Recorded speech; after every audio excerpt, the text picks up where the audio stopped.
안녕하십니까? 아미타 부처님 극락세계 성불학교의 왕생하기를 발언하는 광우 스님의 연불 시간 되겠습니다. 자, 교재를 읽으면서 진도를 나가보도록 하겠습니다. 이제 거의 끝날 때가 다 됐어요. 170페이지 극락정토는 실제한다. 극락정토. 아미타 부처님의 세계를 극락세계라고 하고, 그리고 이 극락세계는 맑고 깨끗한 국토이기 때문에 정토라고도 불리게 됩니다. 극락세계 정토는 실제한다. 상상 속의 세계가 아니라 실제로 존재하는 세계라는 뜻입니다. 또 어떤 사람이 말하기를 천의 회선사가 연종에 대해 말하기를, 천의 회라는 선사가 있었는데 연종이라는 것은 이제 정토종, 아미타 부처님 극락세계 왕생하기를 발언하는 정토종을 연종이라고도 불린다. 왜 연종이라고도 하냐? 아미타 극락세계에 태어날 때는 연꽃에서 태어나기 때문에, 연꽃에서 활짝 핀 봉우리에서 태어나기 때문에 연종이라고도 부른다. 이 연종의 연자가 이제 연꽃이다 라는 뜻이 있습니다. 왕생하는 것은 반드시 왕생하는 것이나 가는 것은 실제로 가는 것이 아니다 라고 하였다. 우리가 아미타 부처님 극락세계에 태어나는 것을 왕생한다 라고 표현했습니다. 왕생한다. 왕생하는데, 그런데 가는 것은 실제로 가는 것이 아니다. 이 말이 무슨 뜻이냐? 그러니까 우리 중생 입장에서 봤을 때는 우리가 죽으면 하늘 세계에도 태어나기도 하고, 지옥 세계에도 태어나기도 하고, 혹은 축생이나 아슈라나 인간으로 태어나기도 하고, 또한 우리가 열심히 연불하면 다음 세상에 아미타 부처님 극락세계 왕생하기도 하고, 이것은 사실이지만, 누구 입장에서? 중생 입장에서는 사실이지만 깨달음의 입장에서 봤을 때라는 뜻입니다. 완전한 깨달음의 입장에서 봤을 때는 사실 오고감이 없다.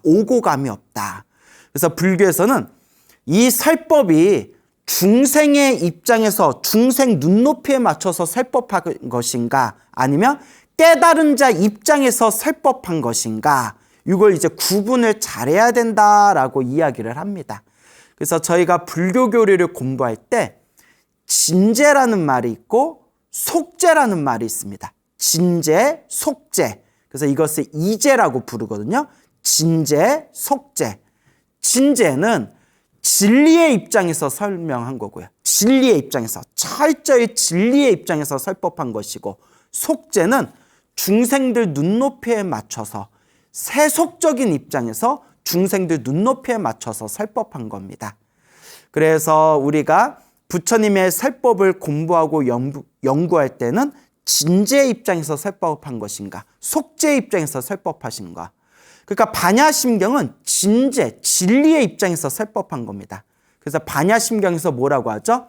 불생불멸, 불구부정, 부중불감. 불자라면 반야심경 다 외우고 계시죠?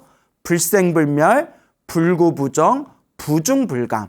불생불멸, 나지도 않고 멸하지도 않는다. 그러니까 생기지도 않고 소멸하지도 않는다. 사라지지도 않는다.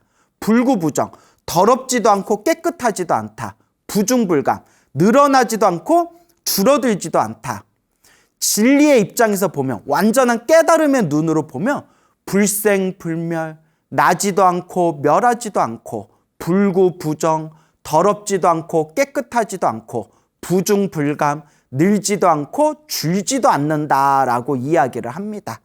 하지만 우리 중생들 입장, 세속적인 입장에서 보면 분명히 생긴 것이 있으면 사라진 것이 있고, 그리고 음식도 더러운 음식이 있고 깨끗한 음식이 있고, 그러니까 먹어서는 안 되는 더러운 게 있고 또 깨끗한 게 있고, 또 중생들 입장에서, 살아가는 입장에서 보면 살림살이가 늘어나는 것도 있고 살림살이가 줄어드는 것도 있고, 우리 중생들 입장에서는 분명히 생기는 게 있고 사라지는 게 있고 깨끗한 게 있고 더러운 게 있고 늘어나는 게 있고 줄어드는 게 있다. 분명히 있지 않습니까? 그러니까 깨달음의 눈에서 보면 불생불멸, 불구부정, 부중불감, 나지도 멸하지도 않고 더럽지도 깨끗하지도 않고 늘지도 않고 줄지도 않는다. 하지만 중생, 세속 입장에서 보면 생긴 것이 있고 사라진 것이 있고 더러운 것이 있고 깨끗한 것이 있고 늘어나는 것이 있고 줄어드는 것이 있구나. 진리의 철저히 깨달음, 진리의 입장에서 말한 게 진재, 중생들 입장, 세속적인 입장에서 말한 게 속재. 그래서 우리가 불교 공부를 할 때 이 진재와 속재를 헷갈리지 않아야 올바로 공부할 수 있고 부처님의 법을 올바로 우리가 판단할 수 있다라고 불교교리에서 배웁니다. 근데 우리 한국 불교는 너무 오랫동안 참선문화, 오로지 벽 보고 앉아서 참선만 하는 참선문화에 이렇게 푹 젖다 보니까 이런 교리 공부나 교학 공부 같은 것들이 굉장히 부실해져 버렸어요. 굉장히 부실해져 버려서 이런 진재 입장에서 펼치는 법문, 속재 입장에서 펼치는 법문 이런 것들이 많이 잊혀져 버렸거든요. 근데 요새는 이제 한국 불교도 점점 아주 훌륭하시고 좋으신 스님들이 많이 출연해서 지금 한국 불교 교학 수준도 점점 올라가고 있습니다. 그래서 우리가 불교 교리 공부할 때는 반드시 이 진재와 속재 입장에서 정확하게 판단하고 부처님의 설법을 연구해야 된다라고 뭐 인도의 중관학파라든가 그런 불교의 여러 학파에서 아주 중요한 포인트라고 딱 이야기하고 있습니다. 그러니까 이런 부분도 진재와 속재라는 개념을 딱 이해하고 있으면 헷갈리지가 않죠.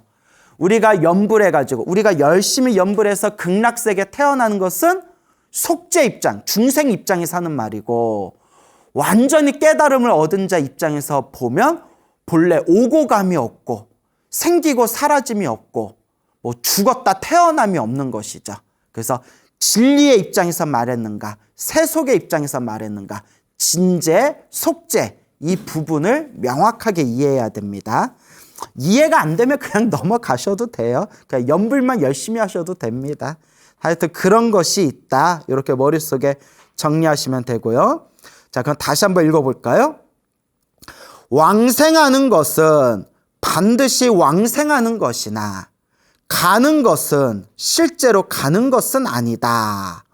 왕생하는 것은 반드시 왕생하는 것이나 이건 속재 입장에서 하는 얘기고요. 간다는 것이 실제로 가는 것은 아니다. 요거는 진재 입장에서 한 말입니다. 그런데 당신은 실제로 정토에 왕생한다고 말한다. 어째서 선사의 말과 서로 다른가라고 하였다.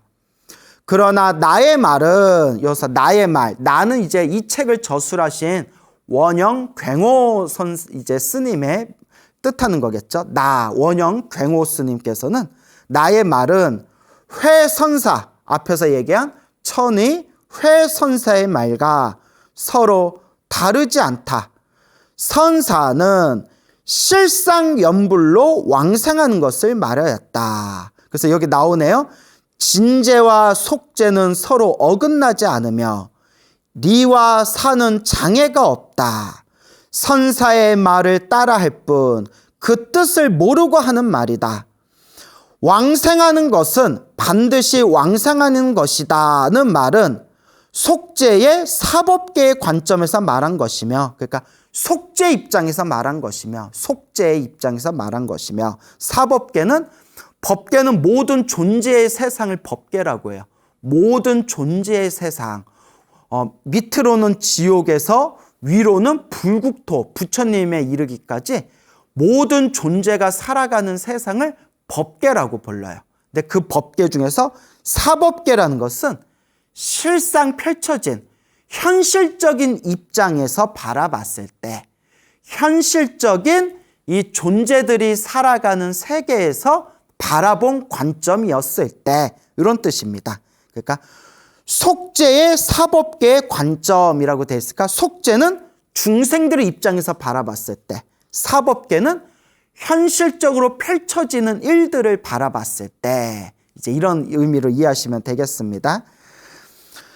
가는 것은 실제로 가는 것이 아니다는 말은 진제 이법계의 관점에서 말한 것이다. 진제라는 것은 이제 진리의 입장에서 바라봤을 때, 깨달음, 진리의 입장에서 바라보고, 이법계는 모든 존재의 세계를 이론적인 관점, 이치의 관점에서 바라봤을 때 이제 이런 의미가 되겠습니다.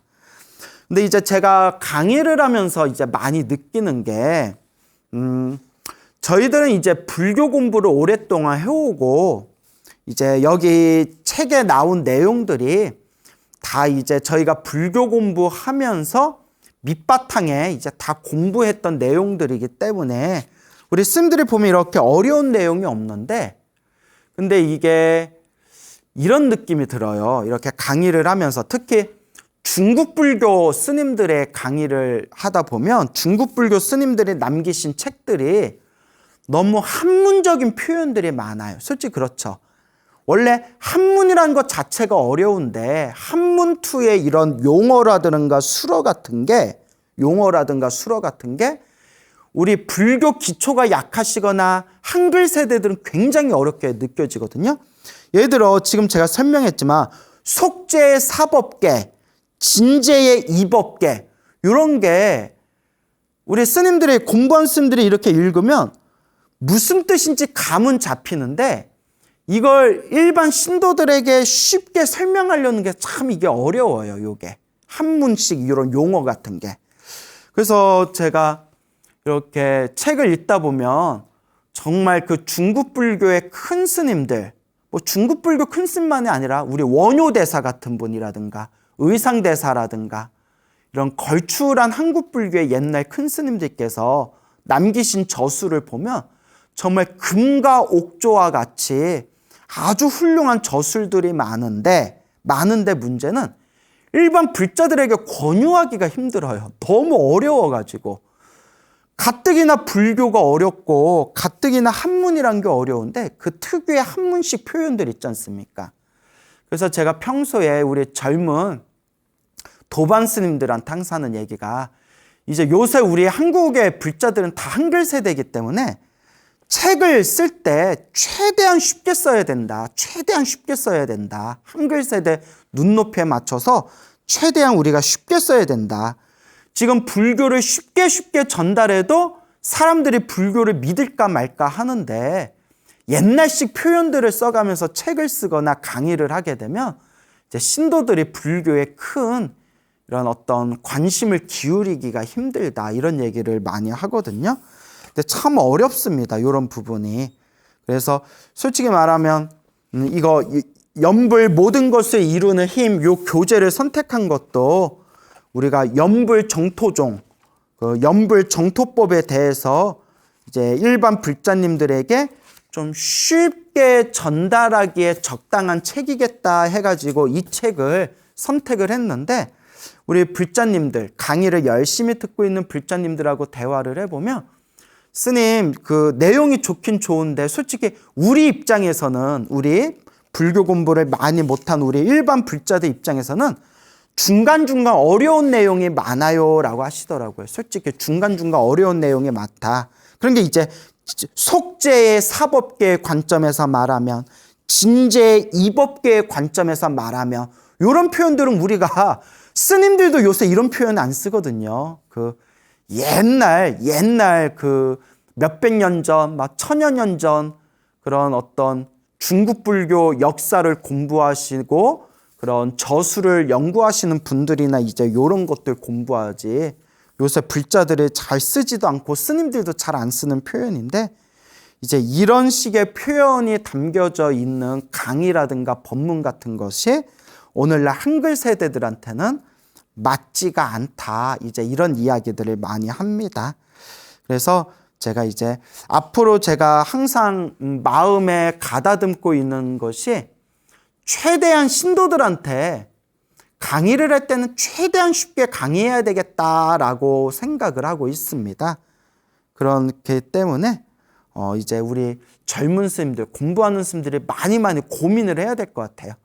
이 굉장히 어렵게 느껴지는 이 부처님의 가르침의 내용들을 어떻게 좀 쉽게 전달해야 될 것인가, 이런 부분을 많이 고민하고 사유해야 될 것 같습니다.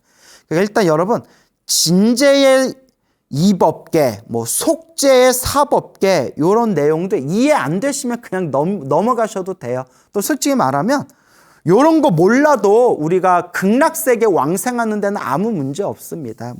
속죄의 사법계, 진제 이법계 이런 내용 몰라도 우리가 연불 수행하고 마음 닦고 공덕 닦는 데는 아무 문제 없습니다. 다만 이제 불교 교리를 좀 깊이 공부하다 보면 이제 특히 중국 불교권 안에서는 진제니 속제니라는 단어라든가 이법계, 사법계, 이사무예법계, 사사무예법계 같은 화엄사상도 나오고 하거든요.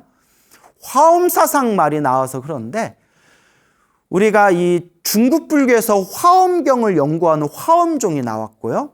화엄종에서 이 화엄사상이라는 게 꽃을 피우게 되고요. 이 화엄사상이 중국 천하의 가장 이제 유명한 종파로서 자리매김하게 되었고요.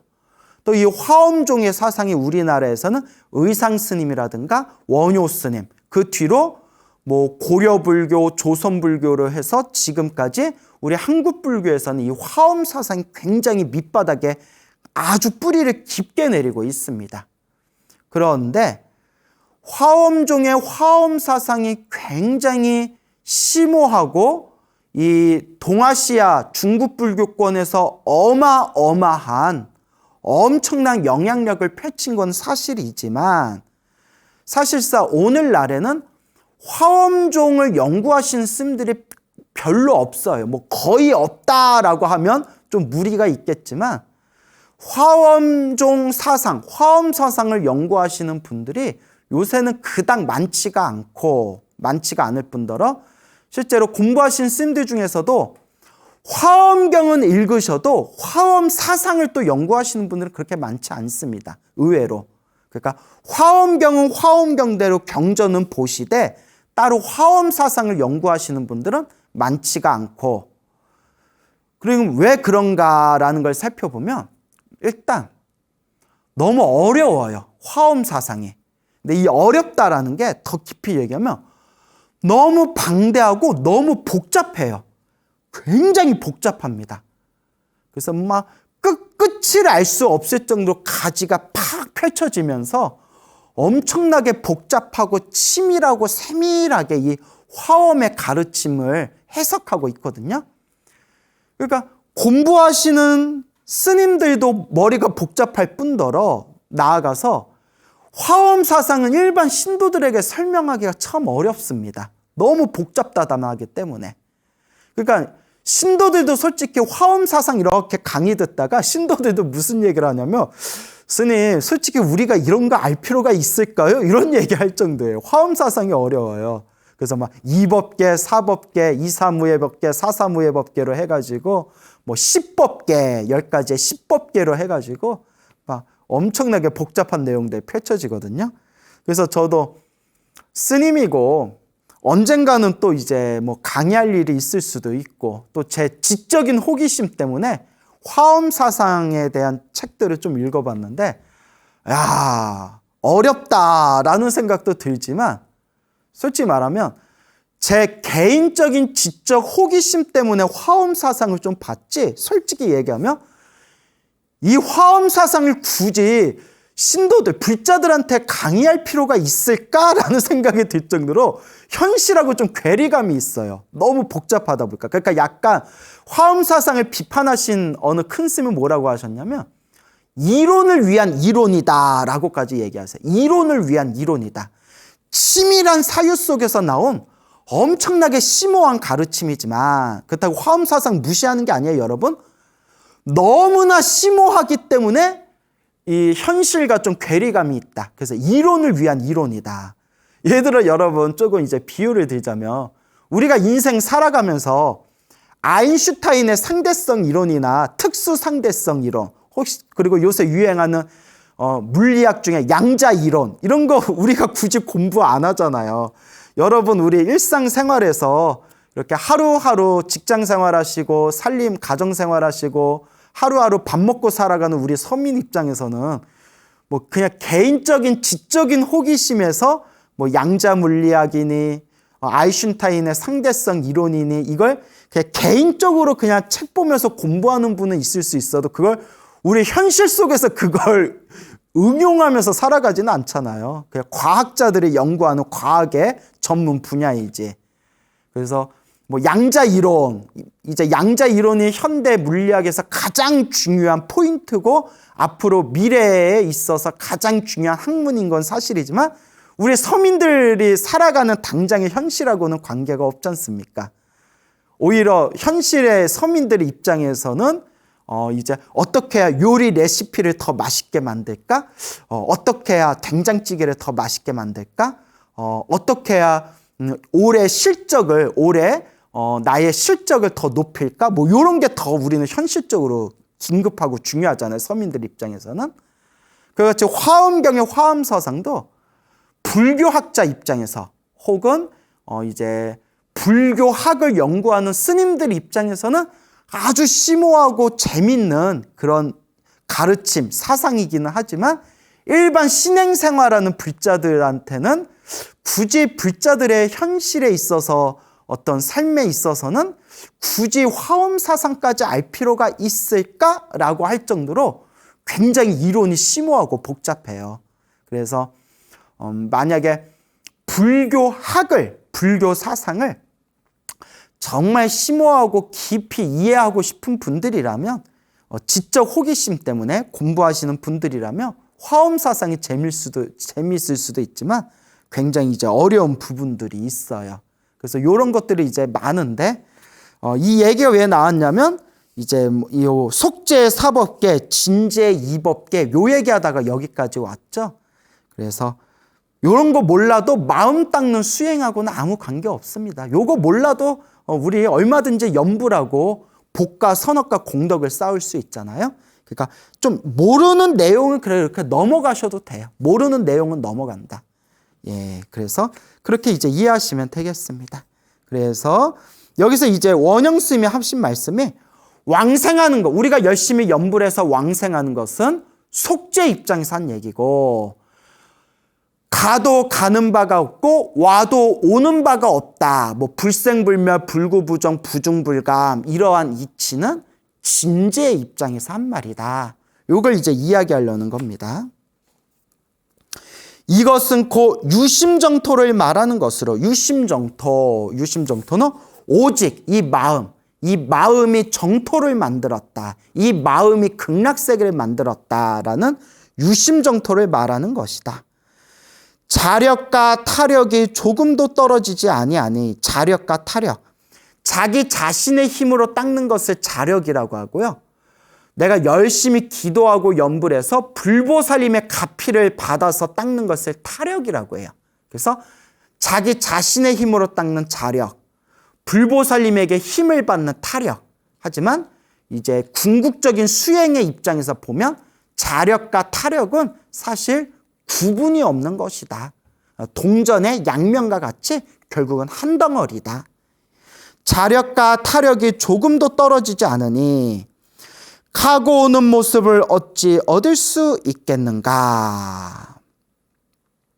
성암 대사가 보리심을 내어 염불 왕생에게를 지었다. 보리심, 위로는 깨달음을 구하고 아래로는 모든 중생을 제도하겠다라는 마음을 이제 보리심이라고 합니다. 보리심.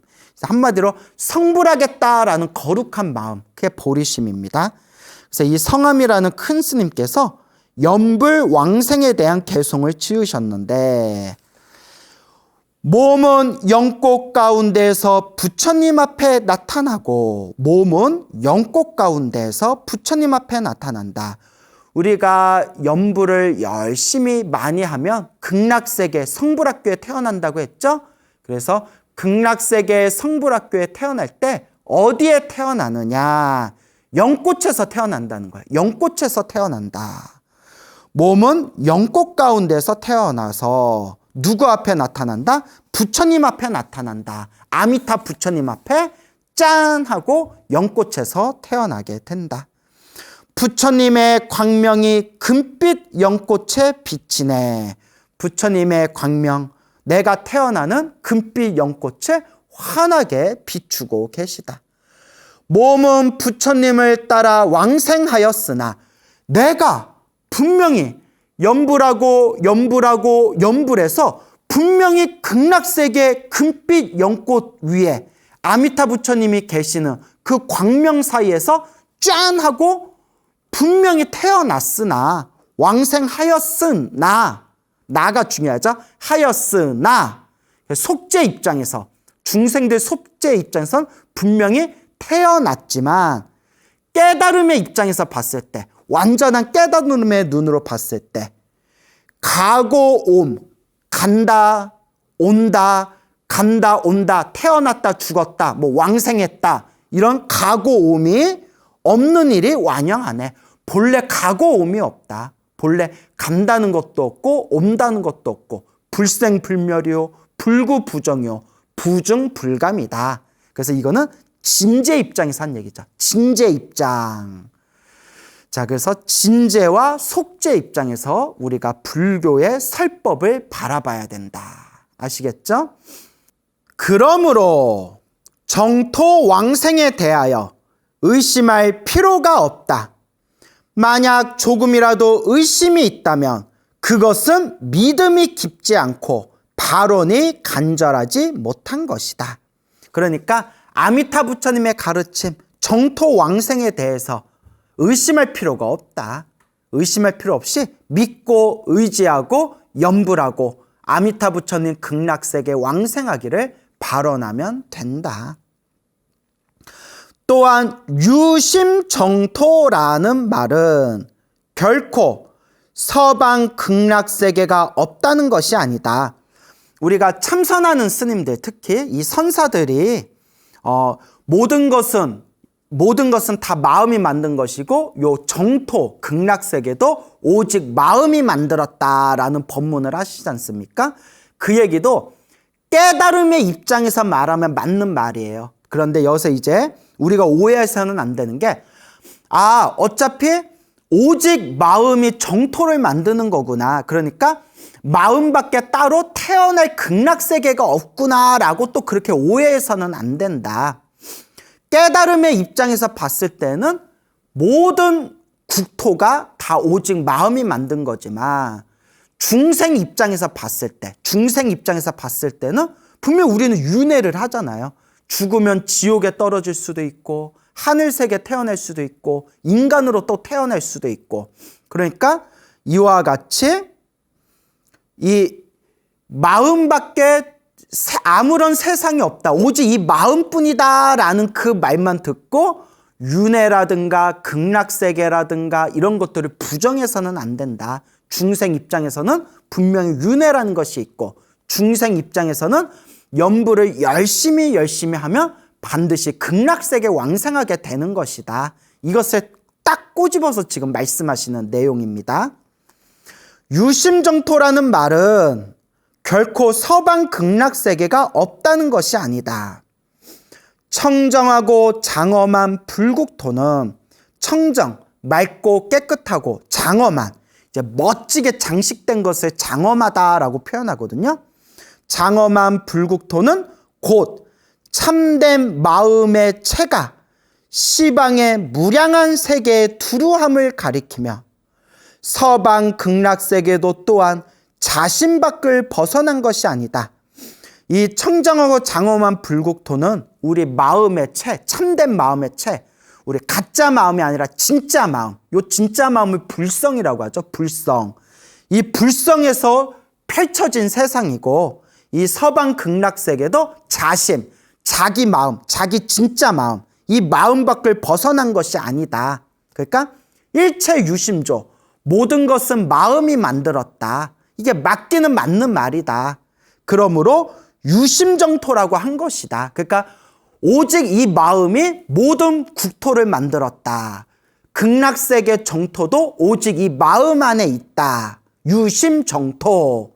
이 말이 틀린 말은 아닌데, 자, 제가 계속 반복하는 진제와 속제, 이거는 진리 입장에서 하는 말이고 중생들 속죄 입장에서는 분명히 극락세계가 있고 윤회가 있다라는 뜻이 되겠습니다. 그래서 그 밑에 보면 염불수행자는 유심, 오직 마음이다. 유심의 뜻을 잘못 이해하지 말아야 한다. 만약 유심, 오직 마음이다. 유심이라는 말을 거론하면서 서방 정토가 없다고 해서는 안 된다. 아미타경에서, 불설 아미타경에서 분명히 석가모니 부처님께서 사리불에게 이르시기를 여기서 서쪽으로 10만억 불국토를 지나면 한 세계가 있는데 그 이름을 극락이라 한다. 그 세계에 아미타 부처님이 계시어 지금 현재도 설법하고 계신다 라고 아미타경에서 분명히 말씀하셨다. 이것이 어떻게 사람을 속이는 말이겠는가? 석가모니 부처님께서 분명히 아미타경이라는 경전에서 서방으로 10만억 불국토를 지나면 극락세계가 있고 그 극락세계에 아미타 부처님이 계시는데 아미타 부처님이 지금 현재 이 순간에도 설법하고 계신다라고 석가모니 부처님께서 말씀하셨는데 어찌 중생을 속이는 말이겠는가? 어찌 그것이 거짓이겠는가? 부처님은 깨달은 분으로 결코 중생을 속이지 않으신다. 그리고 서방 극락세계가 눈에 보이지 않는다고 하여 극락세계를 없다고 말할 수 없다. 우리가 서양의 땅을 눈으로 직접 보지 않았다고 하여 서양이 없다고 할 수 있겠는가? 그리고 일념으로 염불하면 반드시 성불하게 된다. 법화경에 이르기를 만약 어떤 사람이 탐묘에 들어가 흐트러진 마음으로, 여기서 말하는 탐묘는 부처님의 사리를 모셔놓은 탑을 뜻하는 기도 하고요. 지금 쉽게 얘기하면 그냥 부처님 도량 이렇게 이해하셔도 돼요. 부처님을 모신 도량. 어떤 사람이 탐묘에 들어가, 도량에 들어가 흐트러진 마음으로, 그냥 산란한 마음으로, 번뇌망상이 가득한 마음으로라도 부처님께 귀의합니다라고 한 번만 하여도 모두 다 불도를 이룬다, 깨달음을 이룬다라고 분명히 말씀하셨다.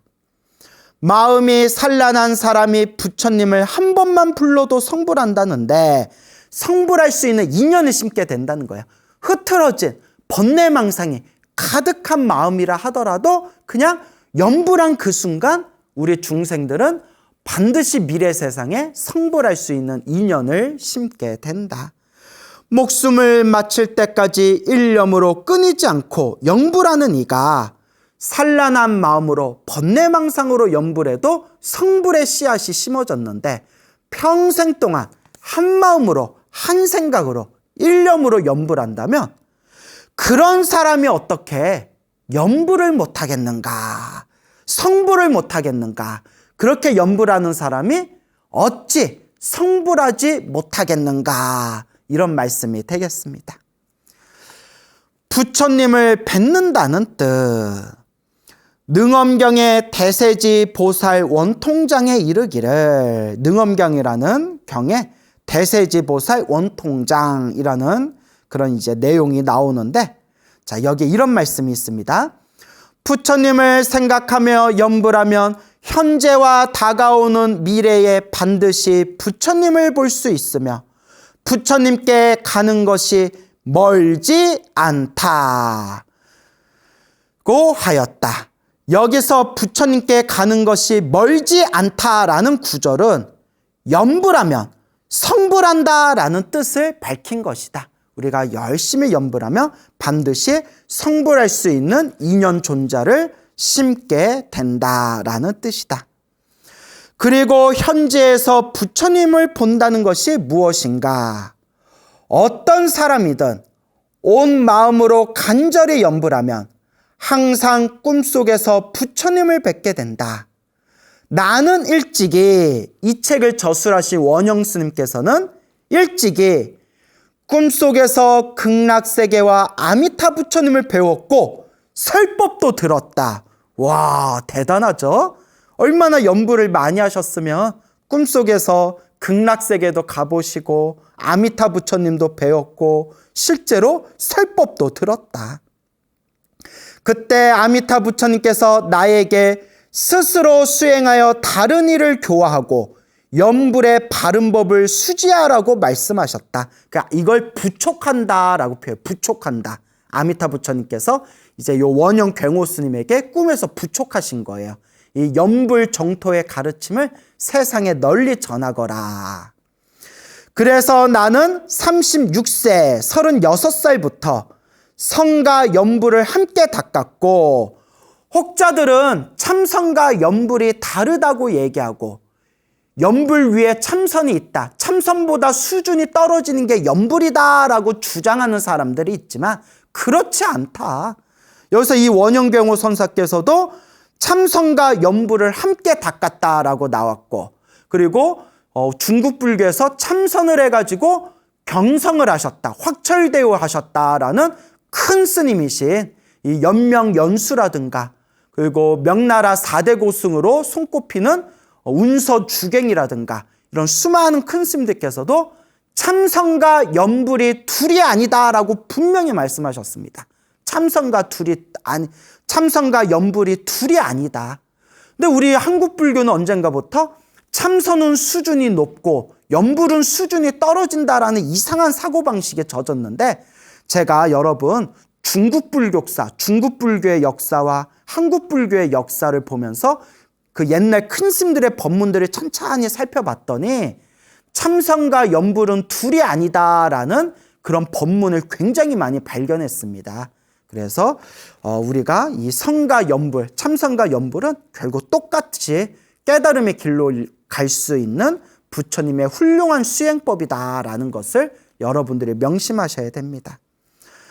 참선과 연불을 함께 닦았고 삼귀계를 줄 때나, 그래서 불자에게 이제 불자로서의 어떤 계율을 줄 때 반드시 삼귀계, 불법 쓴 삼보에 귀의하겠는가라는 삼귀계를 줍니다. 그래서 삼귀계를 줄 때나, 이거 수계식을 뜻하는 거죠. 수계식을 알거나 경전을 가르치는 법회에서 대중들에게 발심연불하여, 발심, 깨달음을 얻겠다라는 마음을 발심이라고 합니다. 발심연불하여 정토에 왕생하기를 발언하라고 권하여 왔다.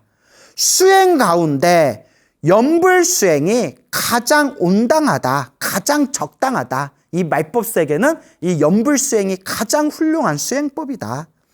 그러니 마땅히 지명연불로 항상 부처님의 명호를 지니고 있는 것을 지명연불이라고 합니다. 항상 부처님의 연불을 마음에 품고 연불하는 것을 이제 지명연불.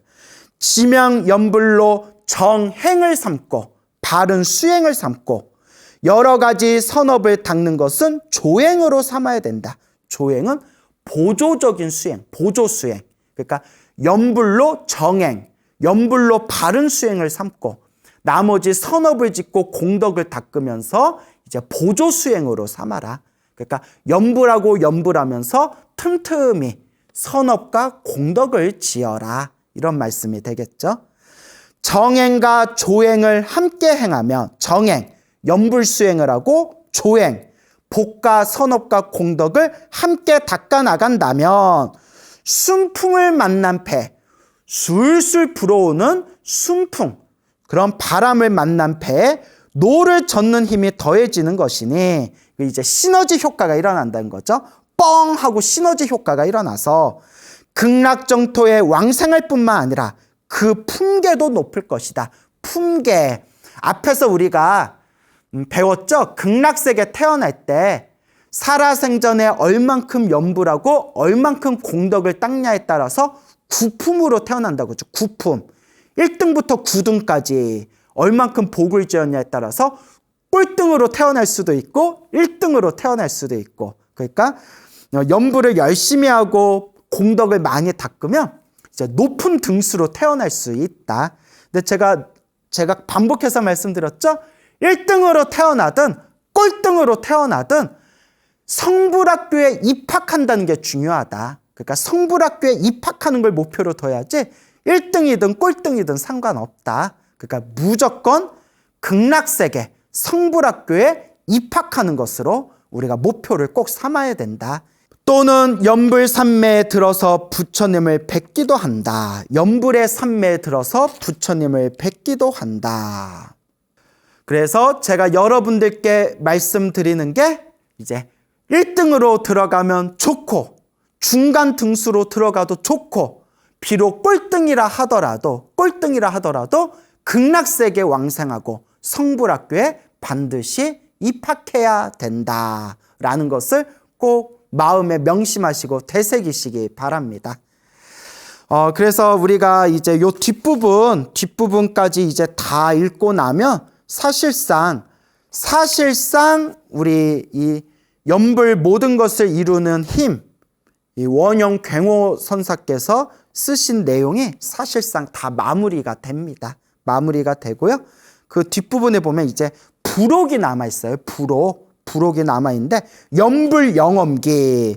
우리 중생들은 그래도 무언가 눈에 보이고 무언가 실제로 효험을 받고 효과 보는 걸 좋아하지 않습니까? 그래서 여러분들 마음에 믿음을 일으키시라고 부록, 연불 영엄기, 요 가피 영엄담의 이야기가 있습니다.